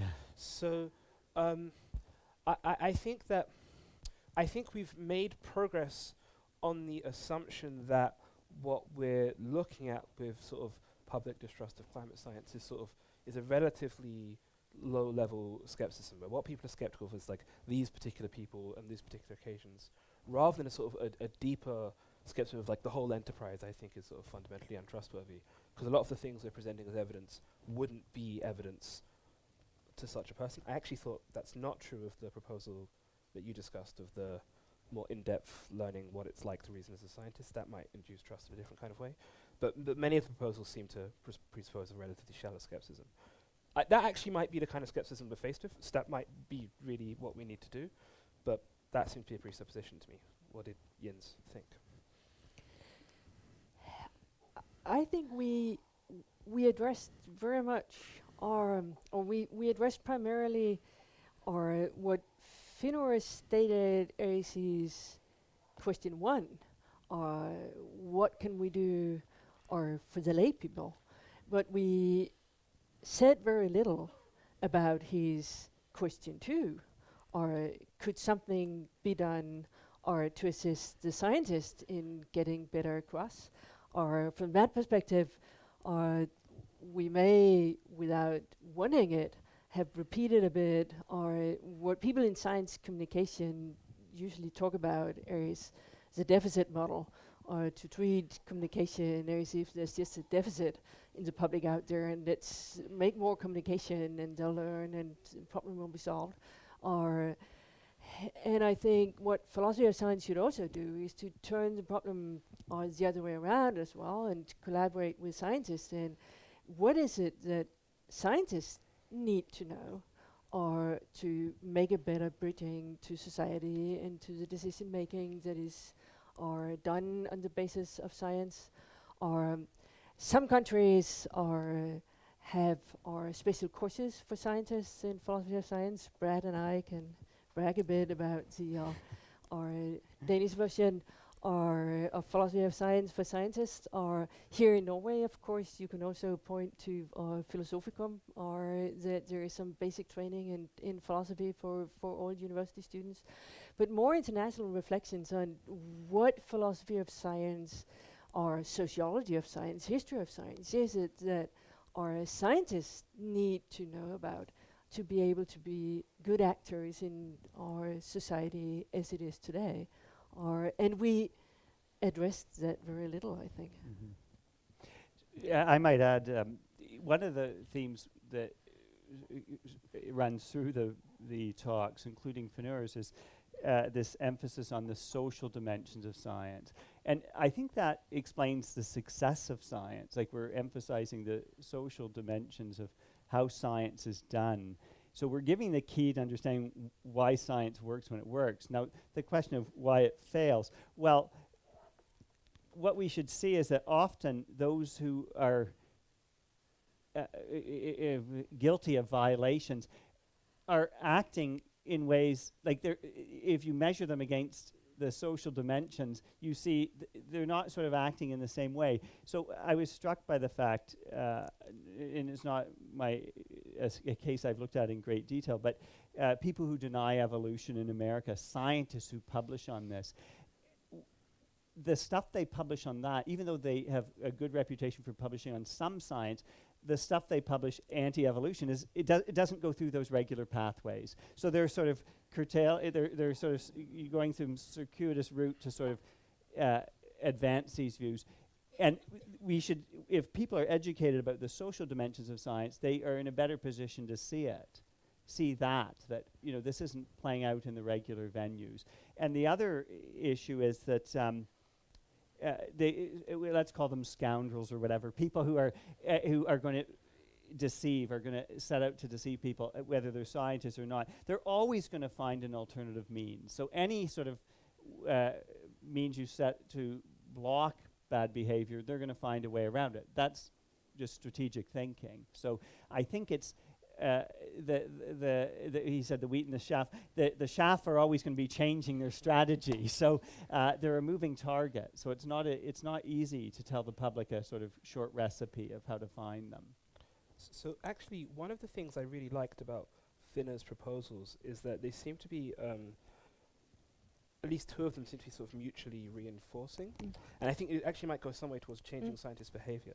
In that, assuming that for various reasons scientists will want to be the kind of people who are viewed as trustworthy and potentially influential, which I think is a very safe assumption, then if one of the things we do is in some ways publicize a scientist's track record, their history of reliability, that will also give them the right kind of motivation to do reliable work, and maybe even force the scoundrels to really up their game if they're they have to do a load of good science if they're going to trick us. So I liked that feature of his, and that goes some way towards like that's a change for the scientists themselves to make. It might have other consequences. You need to look into that kind of incentive change, but it is one, and it has at least that good. That good. Youre, I think there is something very important to be done there, and also something very important for scientists to be aware of. I think, I briefly noted in my talk the work by Reskes and Conway documenting how today there are people who are manufacturers of doubt, and some of these people have immense resources. Yeah. That means that they have many people, they have a lot of time, they have a lot of money to buy airtime or buy newspapers or buy whatever, or which also means that the task ahead of us as scientists is immense. It requires a lot of dedication, a lot of time, or resources too, but that is something that I think we need to prepare scientists for. Yeah. This is an uphill battle, and it's just going to continue, and there's no way around it. Yeah, I mean, absolutely. And in fact, one of the things that has come out of the Reskes and the Colvard study is one of the peculiar ways in which these manufacturers of doubt operate is they fund honest scientists doing their best work, but who they happen to know have unreliable methodologies. So in the course of doing new research, does cigarette smoking cause cancer? People are adopting different approaches. Some of those approaches aren't in fact as good at picking up on what we now know is the real causal link, but which was in doubt then. And so are less likely to pick it up and display it. What cigarette manufacturers did was they worked out who was using those kind of research, and then they funded them and said, we're interested in the science, we want to make sure this is going well. We're going to give you research, we're going to give you money to do new research. You then see, by sort of normal scientific process, those people have an advantage in putting their research out there and influencing discussion. And the literature looks like it's getting a lot of null results, a lot of things which show no connection. Now, dealing with this is incredibly hard, right? Because all you have there is good scientists doing their best using methods which we now know are unreliable, but which is kind of hard to discern are unreliable at the time. You have to have a really in-depth knowledge to pick up that they weren't as reliable. And let me get this right. It's not that the cigarette manufacturers needed to know they were unreliable. They just needed to know that they weren't picking up on the link. It kind of doesn't matter to them whether that's reliable or not. And so detecting that kind of influence and rooting that out, given the resources these people have, given that many of these things, like on motivation and for the sakes of maintaining robustness, these were two of Finnur's things, these will look exactly like good scientists doing their work, and this will look like good scientific practice. It's incredibly hard, and I don't know what we're going to do. I mean, I have suggestions.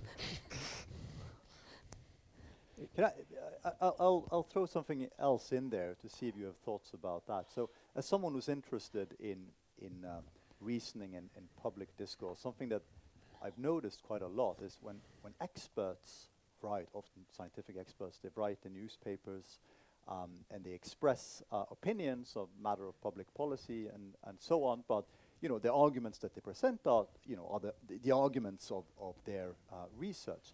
The type of responses that you'll find in the comments, right? Of course, this isn't necessarily representative of everyone who's reading, but it's part of the readership. It's very ad hominem. So there'll be a lot of talk about who the researcher, who the experts are, who they're aligned with, party affiliations, who funds their research, etc., and so on. The kind of stuff that you already mentioned.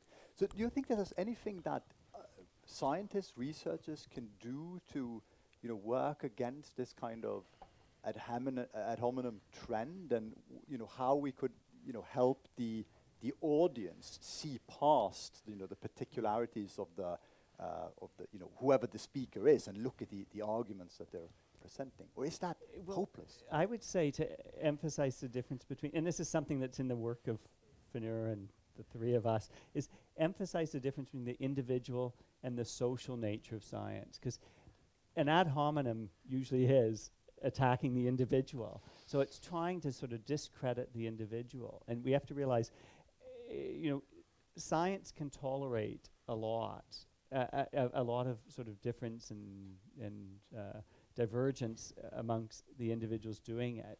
And if the social structure's right, then the results are as good as humans can get at this game.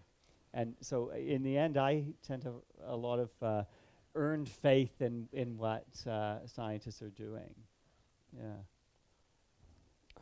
So one of the things I've done research on is historical research on W.E.B. Du Bois, who I think we're going to be hearing about actually in some of Paul Gilroy's literature. And this is something he addressed a lot because he was working in late 19th century, early 20th century America. He was looking at sociology and what we'd now think of as criminology. And he was a black man, an African American, in a context where African Americans were not viewed to be very trustworthy, to put the point mildly. And he faced a lot of this, and he thought a lot about what to do. And his answer was more or less, if you want to be a scientist, you just have to be a kind of secular saint.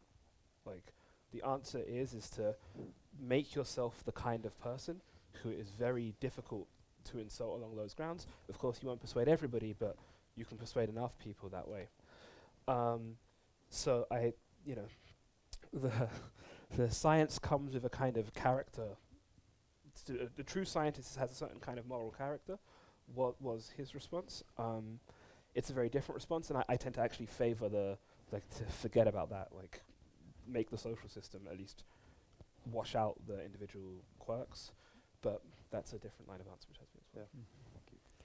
I think the problem you're pointing to is also, it's a general problem for all our conversations in society today, which points to the need for philosophy and the need for our training in argumentation of the general population at large, not only in science, but in all those matters that we may debate in the public media to enable the general public to distinguish our ad hominem arguments from our more sound forms of argumentation.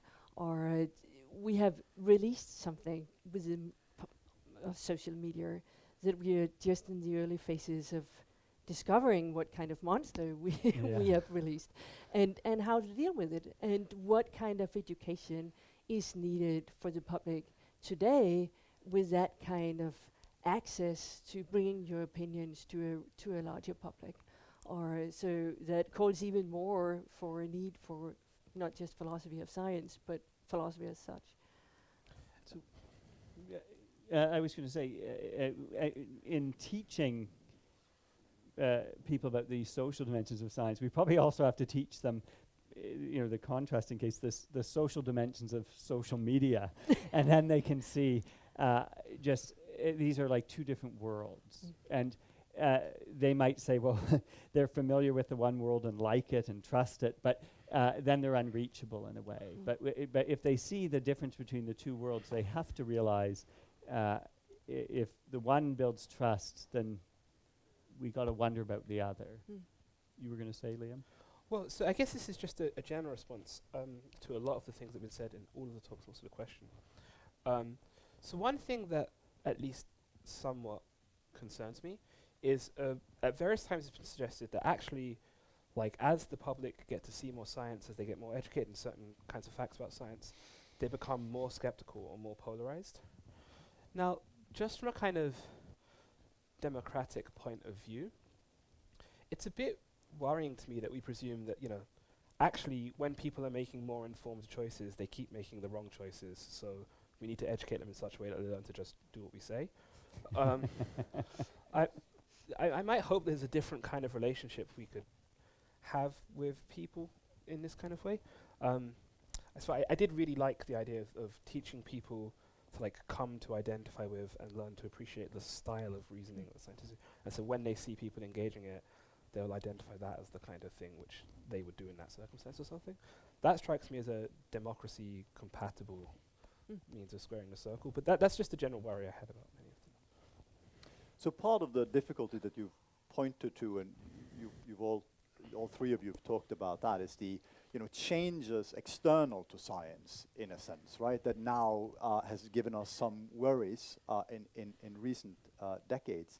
But are there also changes within science that are, making it harder to communicate science to the audience? I think you've mentioned things like the use of formal methods, for instance, right, which are now becoming a lot more common. Statistical method, probabilistic methods, and we do know from the psychology of reasoning that we as human cognitive agents are very poor at that sort of reasoning.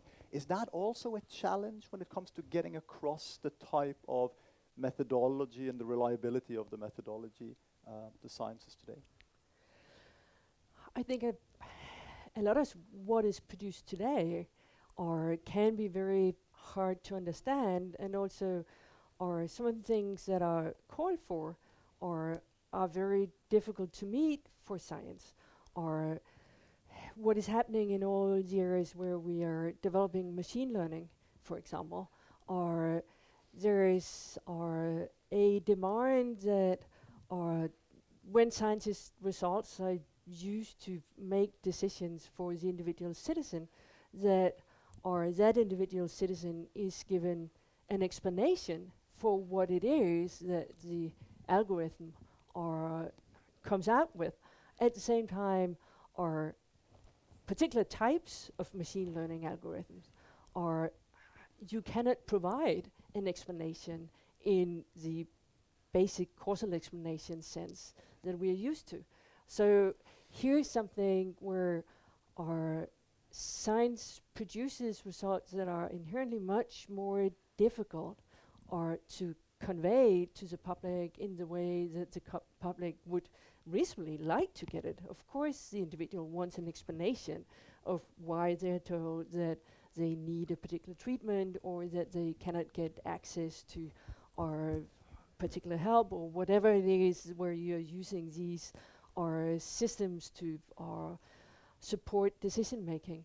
But at the same time, it's produced in a way where that kind of explanation that people would like to get for the individual case cannot be provided. And that is clearly also part of creating this gap. So yes, there are ways in which science is developing today that does increase the gap compared to previously, I would say. I think it's important to recognize, as you suggested, that not only has society changed and science has had to adjust, and maybe is slow adjusting, because so we can think of it as a rather intricate machine, and the parts are going to be slow to be replaced or moved. But science itself is changing. It's a very dynamic thing, and I mean, Hannah touched on this. The methods like computers used to execute tasks in science that people would have done before, and collaboration. Now that that's something I've studied with some care. We've got collaborative teams in the hundreds who are publishing articles. So a contributing author's connection to their paper is very different. So imagine us all in this room have published an article together. How would you feel towards that article, and what would your sort of responsibility be towards the content in it? It just cannot be the same for something that you did on your own. And we have to realize that scientists have to adjust to this. And there's surveys of scientists, young scientists, suggest there is some anxiety around this. There is they're wondering how this is going to affect their career when they're publishing like this rather than publishing on their own. So science is constantly changing, and it's not clear how it'll play out. Like, these are problems that they have to be addressed on an ongoing basis. So here's a change, a sort of social change, which I anticipate will have some kind of big effect, but which we're only really starting to see now. So people talk about sort of the coming Chinese century. One way that's playing out is China is increasingly the world's biggest producer of science. That position of leadership which Vannevar Bush talked about, there's a real chance that the US will no longer occupy that going into the future. And it's not just China, right? Like various of the emerging nations around the world are starting to get to a point where they want to have autonomous scientific centers. So I know the Kenyan government, the South African government, like various places around the world are trying to invest in this. What that's going to mean is that the scale and location of science is going to change. It's going to be more of an international endeavor with more centers of research activities more spread out from each other.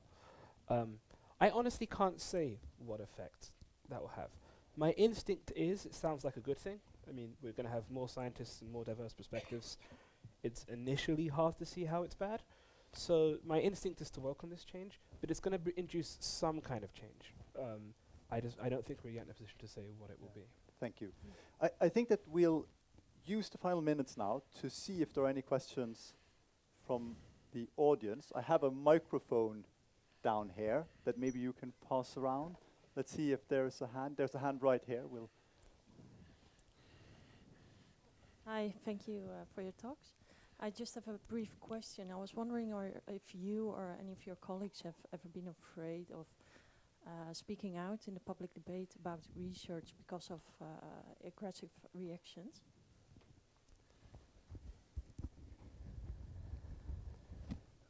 No, I guess. I'll say for myself, but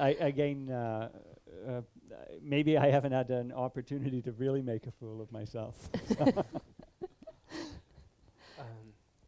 Yeah, I welcome the hate of the public, and so, like, it's never really been an issue for me. But I also don't. I've never really personally been involved in topics which are sufficiently high status for that to be an issue for me. And I'm head of department, so my day job is to be the shield.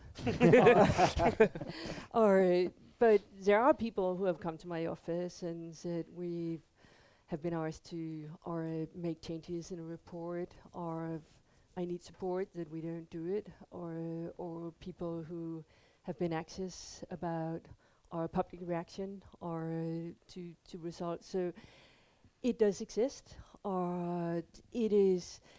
That is also an institutional matter where it's important that the institutions stand guard of our academic freedom and stand guard of the researchers or provide the support that is necessary. I hope that I have been able to. So it is a phenomenon that exists, but also something where the universities need to guard their researchers. One quick question here.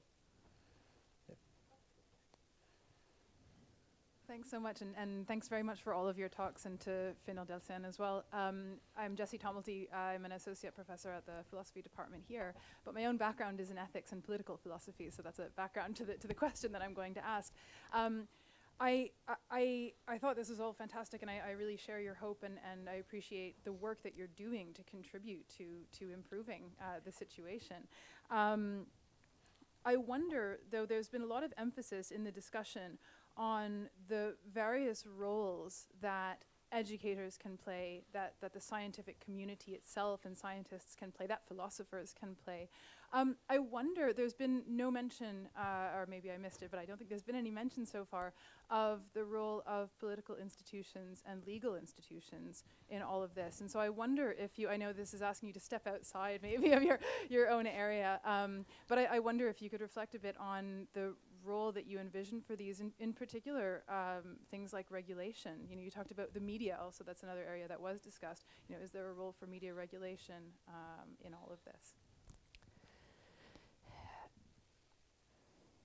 I think there is a role, but it's also a very difficult role. I am on the Danish National Committee on Scientific Misconduct, are the misconduct regulations are changed a couple of years ago in Denmark, or so that they became narrowly focused on the same issues as, for example, the US rules, so fabrication, falsification, plagiarism, are it is very closely tied to the legal system. It's a law that governs it in Denmark, and with this last revision, the law also states that the committee deals are only with what is called scientific products.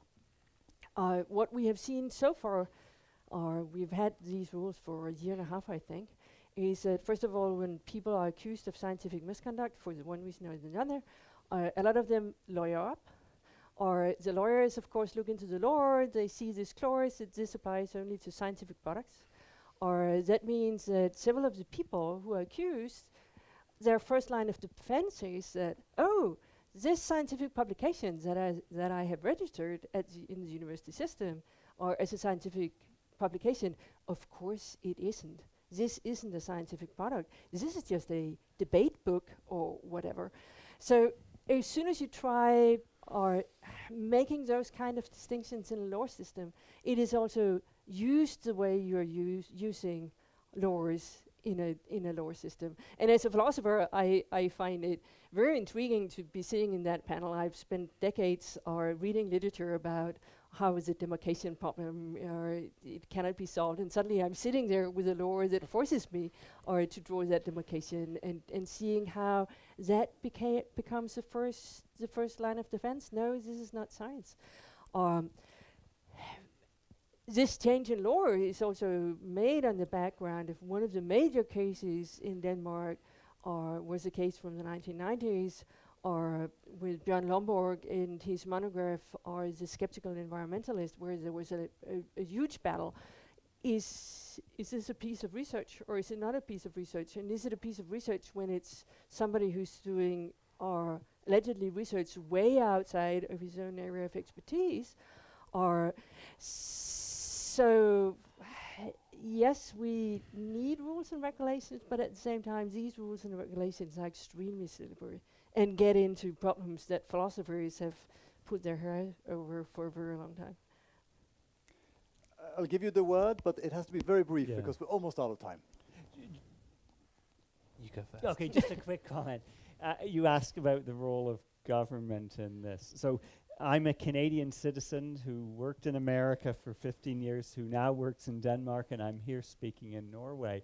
And what I would sort of take from this is that every country has its own sort of problems and methods of dealing with things. So it really, the answer to your question is going to be very complex because it's going to be very country specific and culture specific. And so then my only remark, just very brief, is that, as was mentioned, some of the problems we find in science communication, also the internal funding structure of science, relate to things like the tobacco industry, certain like oil industries. The only institution with anything like the power to take those kind of companies on, especially when they act in concert, as they do on some of these issues, is the state. And so I think it will have to work via some kind of concerted democratic effort to use the state means at our disposal to take them on. Okay, I think that we should take the chance to thank all of our speakers again, including Finnur Dellsén. So we have to clap really loudly so you can hear us. So thank you too.